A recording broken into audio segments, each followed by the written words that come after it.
신앙생활이라고 하는 것은 어떤 거냐라고 여러 가지 정의를 내릴 수 있지만 하나님의 말씀을 통해서 인생을 어떻게 살 것인가를 잘 깨닫고 사는 것이 신앙생활이다. 그렇게 정리해 본 적이 있습니다.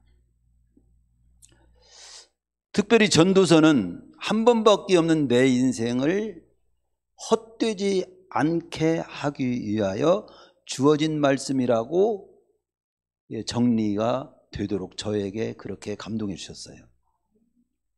그렇게 정리된 것은 전도서 전체를 보면 헛되다는 말로 시작해서 헛되지 않으려면 어떻게 하는지를 말씀하면서 끝을 맺고 있기 때문에 그렇습니다. 그러니까 그냥 전체적으로 처음과 끝을 전체 볼 때 정말 인생을 헛되지 않게 하기 위해서 이 말씀을 주셨네. 그렇게 감동이 오는 거예요. 그 중에 오늘 말씀은 전도서 7장 1절에서 4절까지의 말씀입니다. 실상 6장까지는 다 헛되다는 쪽이었어요. 헛되다는 쪽의 말씀이었어요. 거기 6장 마지막 12절에 보면 그렇게 좀 마침표를 찍고 7장으로 넘어옵니다. 그림자처럼 짧고 덧없는 세상, 무엇이 좋은지 도대체 모르겠다. 그런 말씀은 앞으로 어떻게 될지 잘 모르겠어. 이런 말씀으로 일단락이 칩니다. 근데 7장에 들어서부터는 내용이 확 전환이 돼요. 정말 짧은 인생, 덧없는 인생, 무엇이 좋은지 앞으로 어떻게 펼쳐질지 잘 온전히는 모르겠지만 그러나 이 땅에서 우리가 살 수 있는 삶은 정말 어떤 게 더 나은 삶인가라고 하는 것은 우리가 생각해 볼 수 있지 않냐. 그런 쪽으로 해 아래서, 즉 이 세상에서 여러 세상살이를 비교해 가지고 어느 쪽이 더 나은지를 제시하는 쪽으로 말씀이 시작되고 있습니다. 그동안 이제 헛되다는 쪽을 말씀을 드리면서 우리는 헛되지 않는 쪽을 성경 전체적으로 답을 내리면서 말씀을 받았죠. 오늘 지금부터는 좀 말씀이 쉽습니다. 오히려 어느 쪽의 삶이 더 이 땅의 여정을 살아가는 동안에 더 나은 삶인지를 직접적으로 제시해 주기 때문에 그래요. 오늘 본문 말씀 1절에서 4절까지 사람들은 누구를 막론하고 보다 좋은 것, 보다 귀한 것을 다 추구하지요. 근데 보다 좋은 것이 도대체 어떤 것이 더 보다 좋은 것이고 어떤 것이 보다 더 귀한 것이냐라고 하는 그 답을 못 찾는 게 이제 우리 문제인데, 전도서에서 우리에게 이게 더 나아, 이게 더 좋아, 이 전도서 기자를 통해서 우리에게 말씀해 주는데, 우리는 전도서 기자의 말이라고 보면 안 된다고 했죠. 성경 66권은 그 사람을 통해서 기록하도록 했고, 그건 하나님이 감동해서 기록했고, 그러니까 하나님이 그렇게 말씀하시는 거예요.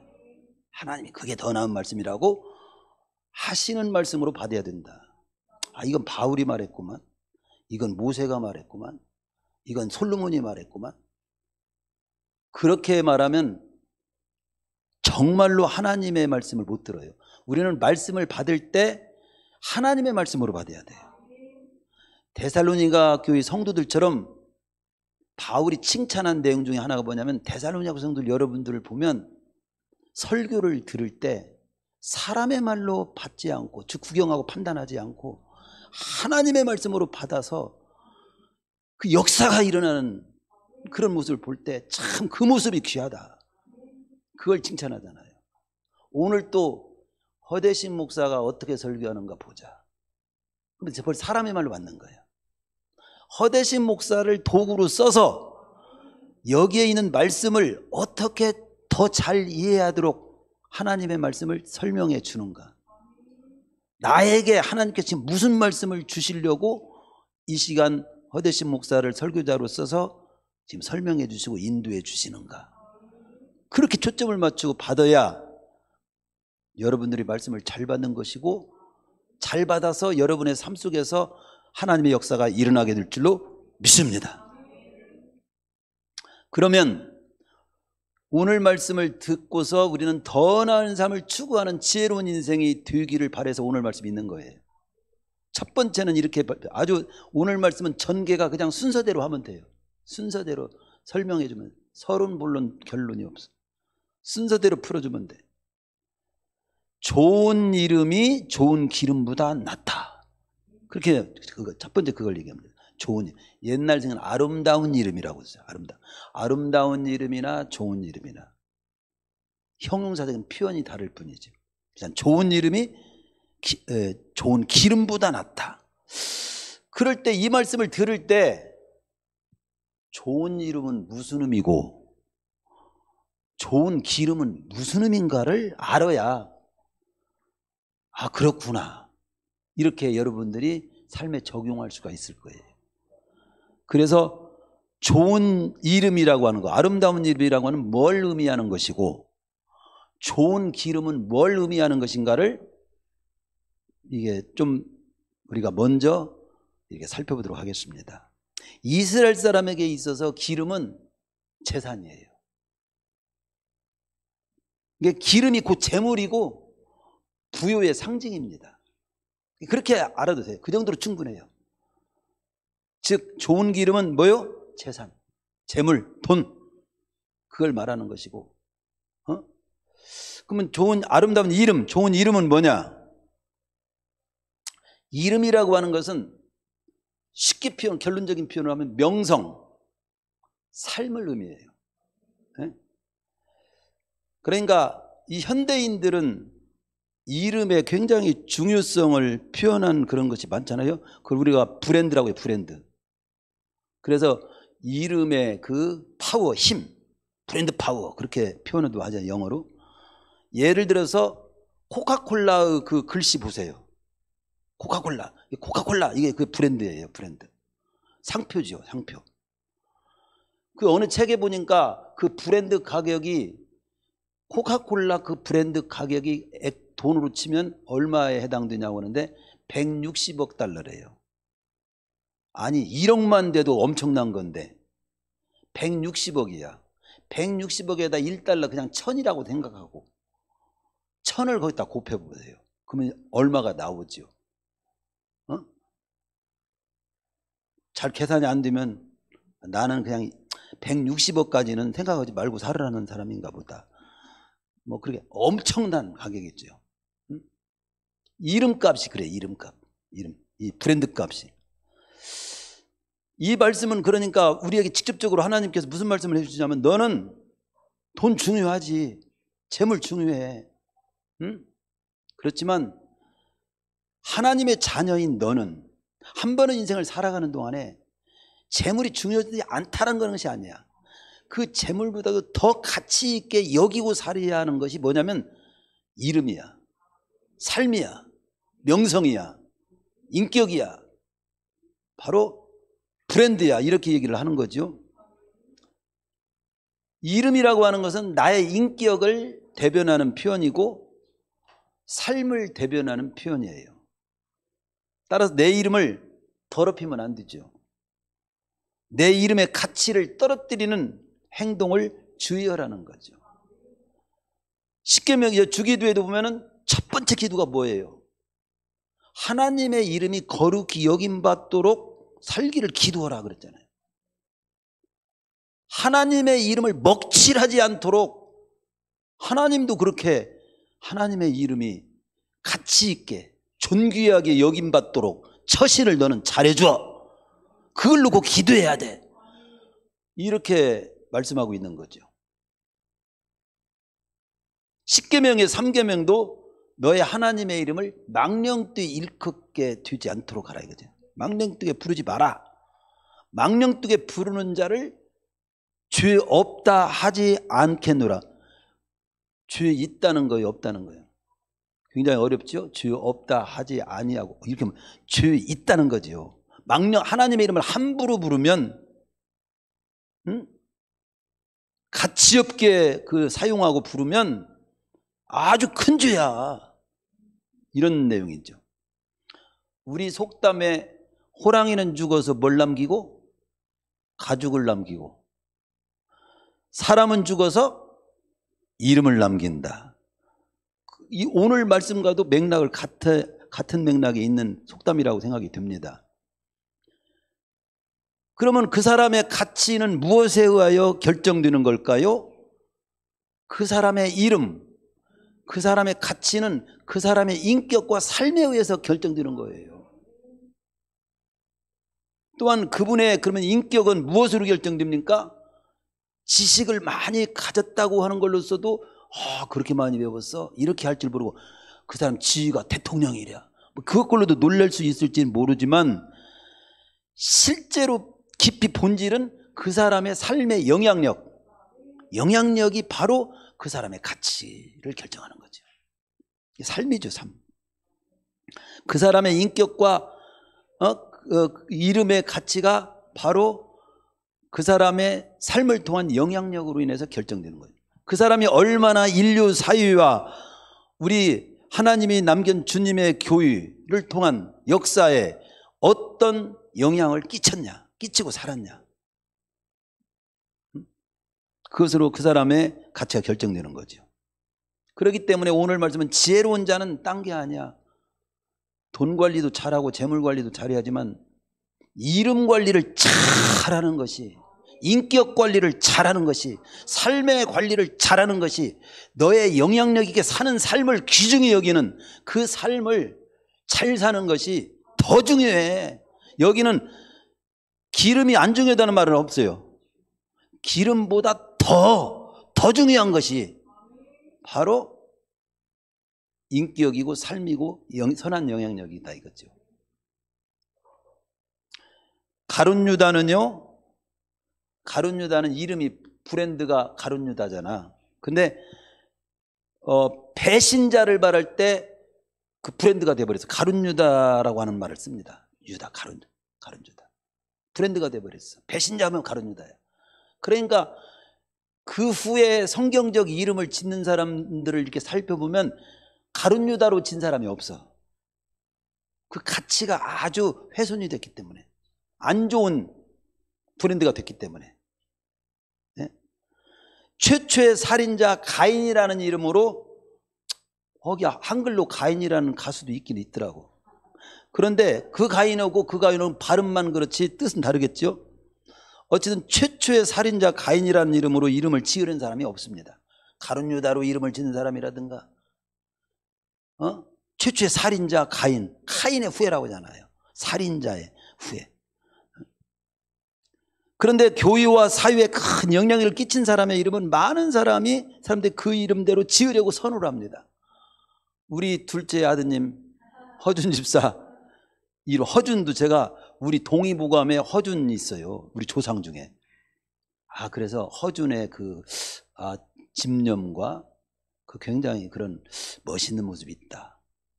우리 아들도 그 이상의 좀 모습으로 삶을 살면 좋을까?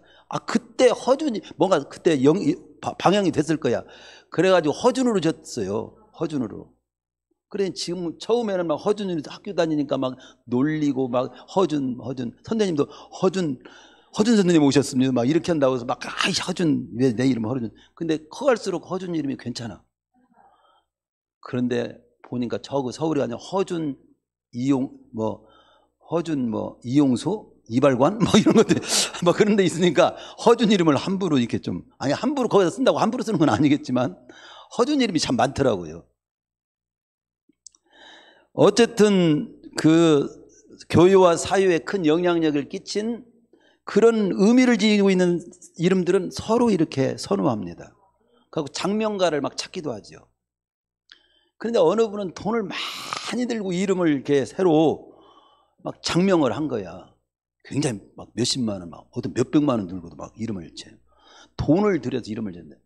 근데 이름은 좋게 장명 몇십만 원, 몇백만 원 들여서 지면서 삶은 형편없어. 그러면 그거 의미가 없습니다. 우리는 돈을 들여서 이름을 잘 짓는 것보다 어떤 삶을 사느냐가 더 중요한 거지. 따라서 내가 어떤 삶을 사느냐에 따라서 내 이름의 가치는 달라진다는 것을 잊지 맙시다. 돈보다 지위보다 이름을 귀하게 여깁시다. 제가 수년 전에 저기 이름이 똑같은 분이 총회장에 나오셨어요. 그래가지고 대식이야, 대식. 성은 말하지 않겠어요? 이름이 대식이야. 근데 대식이와 대식이가 만났어요. 제가 만났어요. 그분은 이제 더 연세가 많으신 분이요. 총회장 나오셨어요. 저한테 한 표 부탁합니다. 이름이 똑같이 명찰 달았죠? 대식이고, 저도 대식이고. 목사님, 제가 한 표 꼭 찍어 드릴 텐데, 이름값 꼭 해주세요. 그렇게 하면서 찍어 드리겠다고. 그래, 됐어요. 그때 실제로. 어쨌든, 이름을 이렇게 귀하게 여기고, 이름값을 해내는. 오늘 말씀 딱 보면 그거예요. 재물도 중요하지만 너 이름값 하며 사는 것이 더 중요해. 한 번의 삶을 살아갈 때. 그 말씀으로 요약할 수 있겠죠. 두 번째, 거기 보면 죽는 날이 출생하는 날보다 낫다. 그 좀 이해가 좀 약간 안 되지요. 우리가 보면은요, 출생, 이렇게 아기가 새로 이렇게 이제 탄생이라는 말을 안 쓰지만 출생했다. 돌잔치도 하고 이렇게 하죠. 출생을 축하하는 건 있어요. 근데 죽는 걸 축하하는 거 있어요, 혹시? 아무개가 죽었음을 축하합니다. 그럼 잘못하면 쫓겨나질지 몰라. 그렇죠. 그런데 오늘 말씀이 죽는 날이 주장 낫다. 이렇게 했으니까 이해가 이제 잘 안 되기 시작해. 그렇죠. 근데 오늘 말씀을 들을 때 이해가 되도록 이 말씀이 소화가 안 되면 죽는 날이 출생하는 날 낫다는 말은 읽기는 읽었어도 이 말씀을 삶 속에 내가 적용하고 살 수가 없겠죠. 이 말씀을 그러면 점심 못 먹더라도 이해를 합시다. 이해를 한번 해봅시다. 그래서 출생보다 죽는 것이 낫다. 응?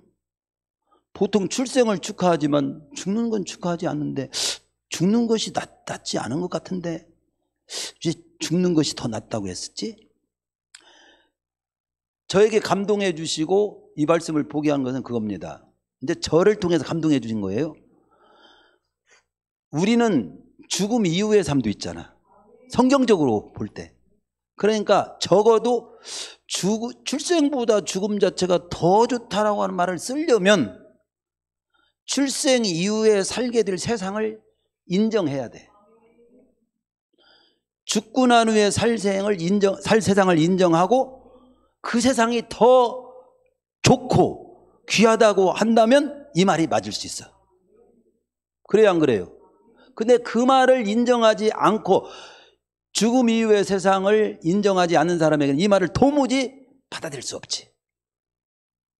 거꾸로 매달아도 이상이 좋다고 하는 쪽으로 사는 사람들이 죽으면 끝난다라고 하는 불신자들의 생각이잖아요. 안 그래요? 여러분 죽는 것이 더 나아요? 그래도 죽음 이후에 죽음으로 끝난다 할지라도 죽음 후에 더 좋아요? 아니 나는 그냥 아무것도 모르고 그냥 그게 속 편하게 사는 것이 낫겠어. 이렇게 또 해석할 수 있을지도 모르겠지만, 그래서 우리가 태어나서 살다가 죽는 이 세상은 시한부 인생이고 잠깐이고 찰나입니다. 그 어느 누구도 100년, 200년 사는 사람은 없어요. 아니 100년 사는 사람, 지금 103 사람 연사지만 즉 200년, 300년 사는 사람 없다. 반드시 죽는다 이거지. 언젠가는 모르지만 저도 여러분도 가게 될 겁니다. 참 이게 지금 오늘 10월 이 어느 날 주일 평화롭게 말씀을 듣고 이렇게 인생을 생각해보고 이게 얼마나 지금 축복된 모습인지 몰라요. 네, 사실은. 그래서 아울러 그 짧은 인생길 속에 담긴 삶의 내용을 보면 사실은 그 짧은 인생임에도 불구하고 기쁨과 평안보다는 절망과 한숨과 고통이 더 많은 세상인 것이 확실해요. 그러나 죽음 이후에는 계시록에 보면 고통도 눈물도 한숨도 아픔도 죽음도 없는 평온한 곳이라고. 그렇기 때문에 그 면에서 우리가 영생을 누리게 된다면 출생하는 날보다 죽는 날이 더 나은 날이 되는 거지. 예. 그러나 성경을 깊이 보면 죽는 날이 출생하는 날보다 더 나은 사람이 있을 수 있고 그날이 두렵고 안 좋은 사람이 있을 수도 있겠네. 그러면 이 단계로 이제 들어가 보는 거죠. 이게 출생하는 날보다 죽는 날이 더 좋으려면 영생에 들어갈 수 있는 사람만이 할 수 있는 소리야. 천국에 아마도 입성할 수 있는 사람만이 해당되는 소리지. 지옥 갈 사람은 출생하는 날, 죽는 날이 최고 두려운 날이 되겠지. 사실. 마태복음 25장 46절에 보면 죽음 이후에는 영벌의 세계가 있고 영생의 두 세계가 있다. 영원히 벌받는 쪽, 영원히 평안과 생명을 누리는 그런 세계가 있다. 누가복음 16장에도 부자와 나사로 비유 가운데서도 음부 고통의 장소에 갈 사람이 있고 아브라함 품 낙원에 천사에 받들려 갈 분이 있다. 이건 주님이 비유하시니까 틀림없는 거예요. 이게 비유든 사실이든 틀림없는 겁니다. 그렇다면 이 말씀은 모든 사람이 출생보다 죽는 날이 좋은 것이 아니라는 의미도 포함된 말씀이에요. 그러면 이 포함된 말씀을 우리에게는 전도서 기자는 우리를 향해서 죽는 날이 출생하는 날보다 낫다라고만 했기 때문에 우리 믿는 자에게 아예 해당되는 쪽의 말씀을 해주신 것이라고 볼 수 있는 거죠. 예. 그러니까 계시록 14장 13절로 정리할 수 있겠습니다. 주 안에서 죽는 자들은 복이 있다. 즉 출생하는 날보다 죽는 날이 더 좋다. 주 안에서 예수 믿고 구원받아서 주님의 뜻을 따라 믿음으로 살다가 가는 인생은 출생보다 죽음 이유가 더 낫다. 정말 우리 예수 믿고 구원받은 우리는 그런 확신을 가지고 살아야죠. 이 땅에 사는 날도 여한없이 주님 안에서 누리고 살지만 아무리 누려도 죽음 이후에 또 예비하신, 분명히 성경의 고린도 전서 15장에서도 이 세상뿐이면 우리가 불쌍한 자, 이 세상뿐만 아니라는 내세가 있다는 걸 말씀하신 거고, 우린 죽지만 부활이 있다고 주님이 말씀하셨고 주님이 부활을 보여주셨고, 믿으면 영생을 얻게 하리 하심이라 요한복음 3장 16절에 분명히 말씀했으니, 영생이 있고 부활이 있으니 우리 지금 몸이 좀 아프기도 하고 나이가 늙어서 관절도 힘이 없고 걷기도 힘들 수 있고 밥맛도 떨어지고 재미도 다 없어지고 외롭고 슬픈 부분도 서령 있을지 몰라도 이 소망을 품에 갖는 거죠. 출생해서 지금까지 산 날보다도 내가 이제 주님이 부르시는 날 죽음 이후에 맞이할 그 세상은 더 좋다고 하나님 말씀하셨으니, 하나님은 성품 중에 거짓말은 절대 못 하시는 분이시니까 그래 죽는 날이 난 더 나은 날이 될 줄로 믿고 바라보고 삽니다. 그러면 예수님 안에 못 들어온 사람에 대해서는 정말로 안타까운 마음으로 쳐다보면서 그들을 인도하려고 전도하려고 하는 마음도 가져야지. 죽는 날이 두려워 최고 두려운 날이 되도록 살면 안 되잖아요. 오늘 말씀, 이 두 번째 말씀은 따라서 우리는 출생보다 죽는 날이 더 좋게 주 안에 들어온 자로 살다가 이 땅을 마쳐라, 이 말씀으로 적용해야지. 죽는 날이 더 좋게 살으려면 예수 믿고 구원받아야지. 그리고 예수 믿고 구원받게 살다가 주님 부르시면 가는 사람만이 해당되는 말씀이겠죠. 죽는 날이 출생하는 날보다 더 낫게 되려면 구원받아야죠. 그리고 구원받은 자로서의 삶을 잘 살아야죠. 세 번째로 넘어갑니다. 초상집에 가는 것이 잔치집에 가는 것보다 낫다. 모든 사람의 끝이 이와 같이 됩니다. 산자는 이것을 그 마음에 둘지어다. 2절 전체입니다. 사람은요 본능적으로 웃고 즐기는 걸 좋아합니다. 그래서 잔치집을 좋아합니다. 그러나 초상집은 한 인간의 삶이 끝나는 그런 삶의 끝난 현장이지요. 슬픔이 있고 애통이 있고 아픔이 있는 곳입니다. 그렇기 때문에 마음이 무겁고 기뻐할 수 있는 곳이 아니에요. 근데 지혜자는 너는 초상집에 가는 것을 잔치집에 가는 것보다 더 낫게 생각하고 살아. 그러면서 그 초상집에 가는 것이 잔치집에 가는 것보다 나은 왜 이유를 말씀합니다. 모든 사람의 끝이 이와 같기 때문이다. 이와 같기 때문이다.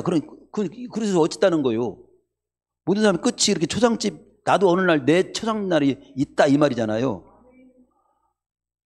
그래서 어쨌다는 거예요. 그러니까 너는 산자는 이것을 마음에 두라. 즉 줄이면 인생을 살 때 너는 인생이라고 하는 언제라도 내 인생이 끝날 날이 있다는 사실을 마음에 두고 살아. 그걸 잃어버리고 살면 안 돼. 응? 나도 어느 날 인생의 끝이 있다는 것을 알게 해주기 때문에 초상집에 가는 것이 잔집에 가는 것보다 낫다라고 내가 지금 말씀을 써놓은 거야. 응? 이게 지혜자는 인생의 끝날을 생각하고 사는 자가 지혜자다. 잔치집보다 초상집에 그래서 언제나 초상집을 마음에 두고 살아. 사실 실제로 그래요. 제가 요 근래 추석 전에도 우리 전도사님 한 분 돌아가셔서 제가 부평에 다녀왔잖아요. 그리고 지방위에 어느 목사님 모친이 돌아가셔서 거기 제 발인 예배 설교를 제가 인도하고 왔습니다. 근데 다 달라. 근데 분명한 것은 초상집 갔다 올 때마다 인생에 내 깊이가 느껴지는 것 같아요. 인생이 그렇구나. 똑같지 않아요. 더 깊어져. 많이 볼수록. 그리고 언제나 내 자신을 생각해보면 나도 어느 날 저 관 속에 내가 눕게 될 날이 있는데 그때 성도들을 마지막으로 보게 되고 나 이 땅에 있는 한 줌의 흙으로 영원히 잊혀지고 남은 날 잘 살아야 되는데 어떻게 잘 사는 것이 잘 사는 것이지. 전도서 설교를 잘 보여야 되겠다. 전도서 말씀을 잘 보여야 되겠네. 전도서는 특별히 인생을 어떻게 살 것인가를 집중적으로 해준 말씀 중에 대표적인 말씀이니까. 이런 생각을 하게 되죠. 잔치집에서 산의 진미를 먹으면서 인생의 깊은 의미를 깨달았다는 사람은 별로 없어요. 막 고기에다가 술과 막 포도주 막 먹으면서 인생이 이런 거야, 즐기는 거야, 이렇게 막 기분은 낼지 모르지만 정말 인생을 정말 잘 살아야 된다. 깊이 있는 생각을 하기는 쉽지 않습니다. 흥겨운 노래를 부르면서 삶의 귀한 목표를 막 비장하게 정하는 경우는 없어요.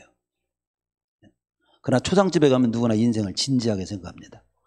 삶에 대한 자각이 생기고 인생의 목표도 재검토하게 되고 성경에 보세요. 에녹이 300년 동안 하나님과 동행하게 된 걸 보세요.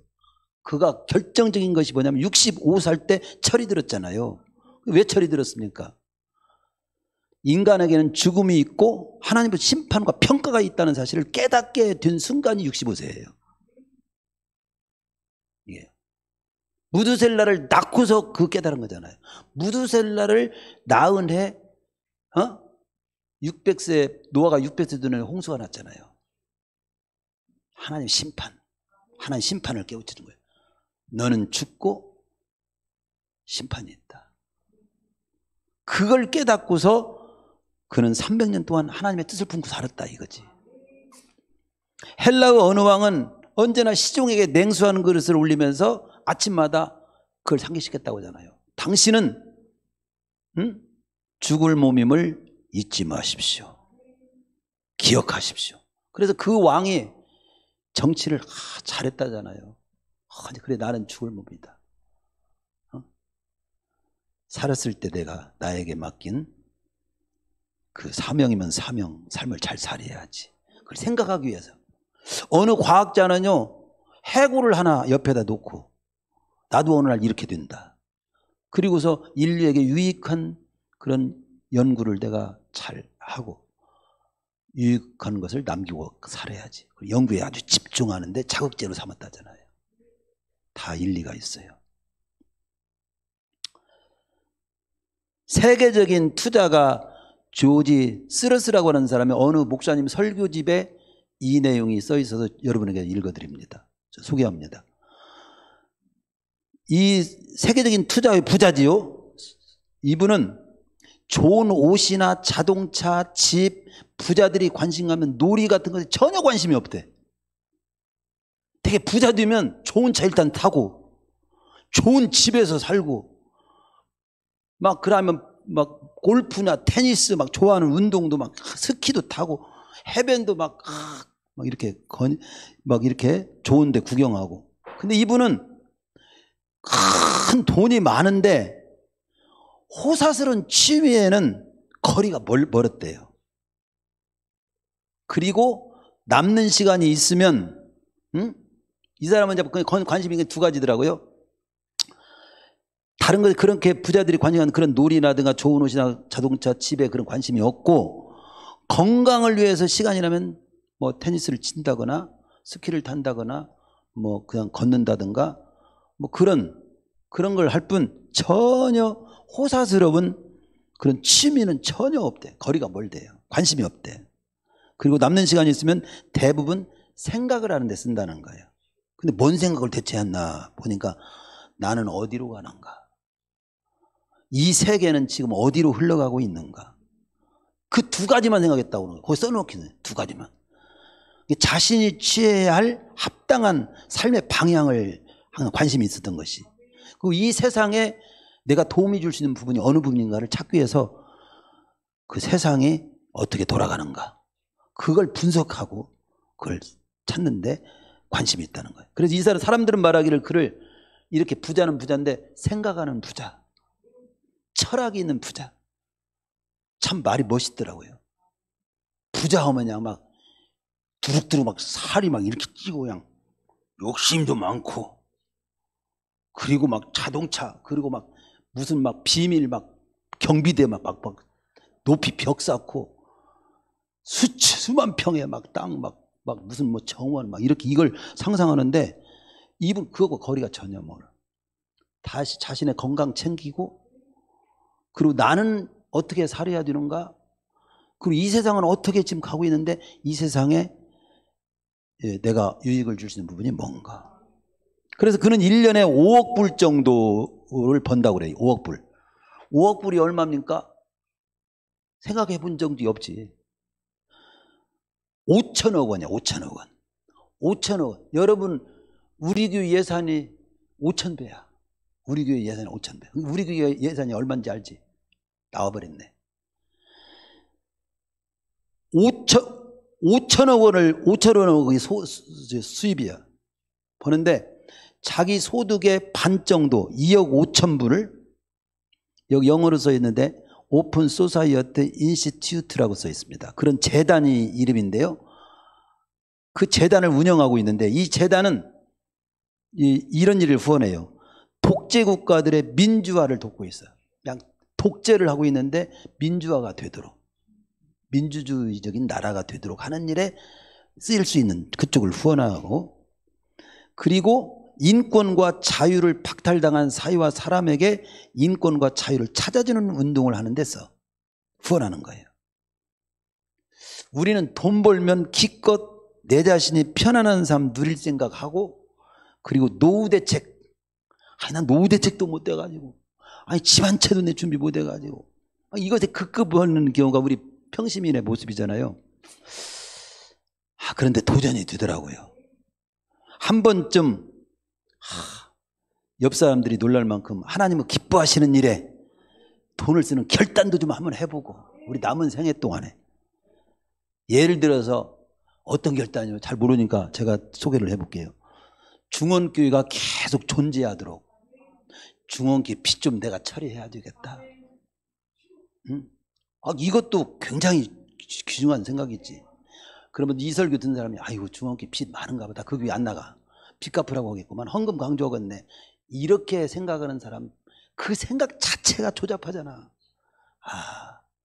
교회 같은 데니 서가도록 하는 일에 내가 있는 것을 쓸 수 있다면 내 생애도 참 멋있겠다. 중원교회 옷센터, 예배센터, 교육센터, 기도센터, 선교센터, 교육센터 건물을 짓는다면 그런 건물을 한번 져보겠다. 그래서 자손만대 하나님을 잘 섬길 수 있는 교회 기능을 잘 쓰는 환경도 갖춰보고 싶다. 이런 것도 하는 일에 내가 쓰는 것도 좋은 생각이죠. 우리 교회를 중심으로 한번 생각해 보는 거예요. 이 시대에 필요한 인물을 배출하는데 장학금도 한번 써보고, 불치병을 고치는 일을 위해서, 고아들을 위해서, 집 없는 노인들을 위해서, 또 세상 땅까지 복음 전하는 선교를 위해서 쓸 일이, 나는 100억 원 내가 확실히 주면 확 쓸 수 있어. 1시간 만에 쓸 수 있어. 없어서 못 써. 한번 줘봐. 그러면 목사님 있는 돈이라 잘 써봐요. 이렇게. 그래요. 우선 여러분에게 있는 적은 돈이라도 한번 그 중에 일부분이라도 잘 써볼 생각이라도 한번 해보는 시간으로 적용 한번 해보세요. 네? 그래서 하나님께도 영광이고 교회도 든든히 서가고 세상에도 좋은 영향을 끼치는 이 돈은요, 뭐 학교에도 바치는 것도 좋아. 여러 뭐 좋은 재단 뭐 돈 후원할 때 많아. 근데 교회에 바치는 게 좋아요. 그래서 그 교회가 든든히 서가면서 하나님의 일을 하는 거예요. 그러면 내 이름을 생색 안 내게 돼요. 교회는 부흥되고 주님의 일은 되고 나에게는 복이 되기 때문에 가능한 한 충남대에다 바치지 말고 여러분은 중원교회에다 바치세요. 그게 좋아요. 네? 무슨 말인지 아시겠죠? 우리는 교회에다가 이렇게 해서 주님의 일을 골고루 이렇게 할 수 있도록 하는 게 최고 좋다고 개인적인 생각입니다. 그다음 마지막, 슬픔이 웃음보다 낫다. 그 말씀을 짧게 말씀드리고 가겠습니다. 슬픔이 웃음보다.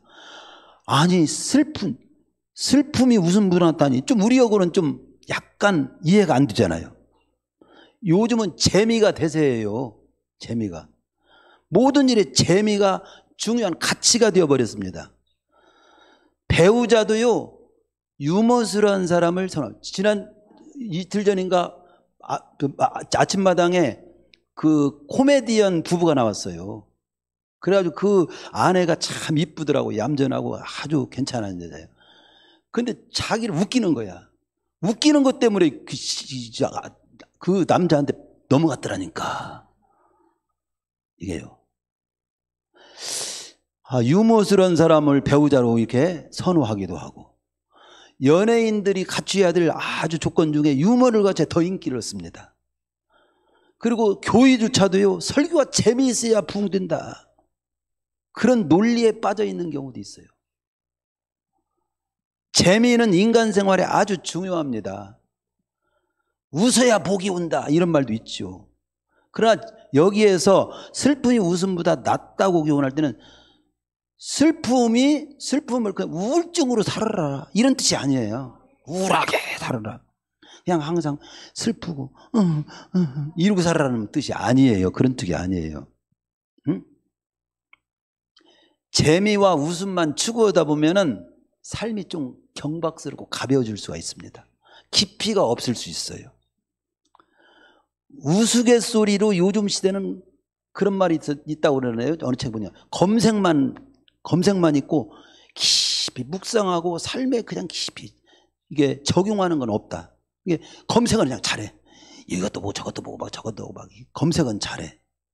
이것 보고 웃고 저것 보고 웃고. 그냥 깊은 인생의 묵상이 없다는 거예요. 깊이 들어가는 걸 싫어해요. 말씀도 깊이 파는 걸 싫어합니다. 짧게. 그래서 숏 설교가 있어요. 숏. 1시간짜리 설교 안 봅니다, 지금.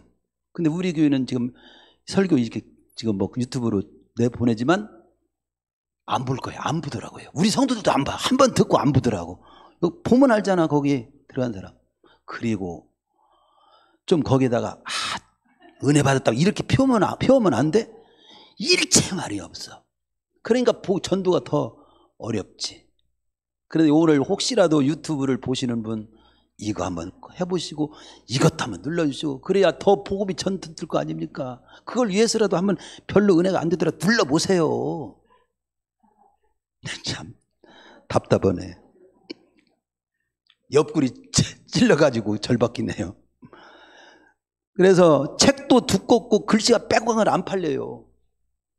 근데 인간은 재미로만 살 수는 없는 겁니다. 오늘 본문은 기쁨과 웃음과 재미가 나쁘다고 말하지는 않아요.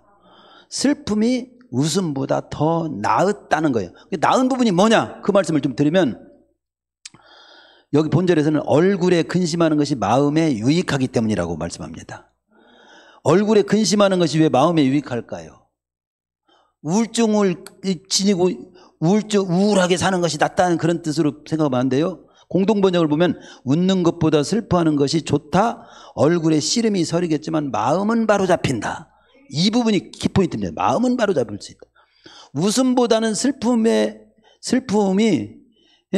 내 마음을 바로 세워주는 역할을 해주는 요인이 있다는 거예요. 쉬운 성경에서는 마음이 약이 되기 때문이라고 말씀합니다. 슬픔이 마음을 바로잡게 하고 마음에 약이 되게 하기 때문에 슬픔이 웃음보다 낫다. 그 부분이 나은 부분이야. 그 부분을 너는 잘 챙겨. 그러면 어째서 슬픔이 마음에 약이 되고 마음에 바로 세워줄까를 더 깊이 좀 묵상하면서 추적해보면 어느 때 슬픔이 오지요? 정말 처절한 실패했을 때 눈물이 나죠. 처절한 밑바닥 가난을 만났을 때 모든 사람보다 다 외면당하고 그리고 막 배신당했을 때 그러니까 지독한 이 가난을 만났을 때 막 정말 슬픔이 오잖아요. 그러나 인생의 큰 결심과 각오와 용기를 막 갖고 더 진한 지혜를 막 찾는 때는 어느 때냐면요, 그런 때예요. 가난을 당하고 배신을 당하고 고난을 당하고 유면을 당하고 실패를 쓰디쓴 실패를 막 수없이 막 했을 때 그때 내 마음을 강하게 세워주는 힘이 거기서 나오는 겁니다. 다른 사람이 생각하지 못하는 지혜가 그때 퍼뜩이게 나오는 거예요. 다른 사람이 못 보는 걸 보게 돼요. 그게 있다는 거지요. 마음에 약이 되는 부분이 바로 그 부분입니다. 사람은 실패와 쓴맛을 보게 되면, 배신을 당하게 되면, 어려움을 만나게 되면 그런 것들이 마음을 경성하게 하고 정신 차리게 하고 나를 철저히 돌아보게 하고 다시금 도전을 강한 마음을 일으키고 각오를 새롭게 하고 그렇게 나옵니다. 그런데 재밌고 웃고 즐기는 곳에는 경성한다, 각오가 나오고 막 이런 것들은 없어요. 정신을 차린다 막 그런 건 없습니다. 아무도 날 찾아주는 이가 없을 때 외롭고 슬프지요. 그러나 잘 생각하면 제가 볼 때는 그때야말로 공부하기가 참 좋아요. 친구들이 많아고 막 어서 와 그 뭐냐 논이라고 책 볼 시간을 못 가져요. 학생들 친구 없고 유면대 공부 집중하라는 때로 와시고 공부 열심히 하세요. 자기를 갈고 닫는 게 좋은 때입니다. 내가 돈도 없고 가난하고 형편없잖아요. 아무도 사람이 없어요. 그때 나를 갈고 다듬는 거예요. 그게 최고 좋은 때예요. 어떤 일에 몰입하기 좋은 때입니다. 그래서 김대중 대통령 같은 건 감옥에서 책을 그냥 거의 다 읽었다잖아. 영어도 공부하고. 그러니까 감옥에서 공부하고 기술 배우고 책 쓴 사람들이 많아요. 성도 여러분, 슬픔의 때를 자신의 마음을 바로 세우고 마음에 약이 되는 기간으로 삼어라. 그게 바로 슬픔이 웃음보다 낫다고 한 의미가 바로 거기 있다. 결론. 그래서 4절에 지혜자의 마음은 초상집에 있을 때 우매자의 마음은 혼인집에 있다 하면서 너는 마음을 딱 줄이면 궁극적으로는 너는 마음을 초상집에 두고 인생의 궁극적인 결론을 생각하면서 살아. 그게 오늘 결론이에요. 오늘 말씀 딱 줄입니다. 요약해서 말씀드리고 마칠게요. 어떤 삶이 더 나은 삶이라고 했습니까? 좋은 이름이 좋은 기름보다 낫다. 이것은 재물보다 삶과 인격을 더 가치 있게 여기고 살아라. 그런 말씀이고, 출생할 때보다 죽을 때가 더 낫다. 이것은 죽을 때가 더 낫도록 예수 믿고 구원받고 구원받은 자로서 주님이 기뻐하시는 뜻을 품고 살아라. 그런 말씀으로 적용해야 되고, 초상집에 가는 것이 잔집에 가는 것보다 낫다. 이것은 네 인생에 너는 끝이 있음을 염두하고 살아라. 이 말로 이해해야 되고, 슬픔이 웃음보다 낫다. 이 말은 슬픔의 때를, 고난의 때를 너 자신을 바로 세우는 때로 네가 삼는다면 그게 네 인생 전체 유익이 되는 거야. 이렇게 말씀해 주는 것으로 가슴에 품고 남은 인생을 진짜 헛되지 않게 복되게 승리의 길을 가시기를 축원합니다.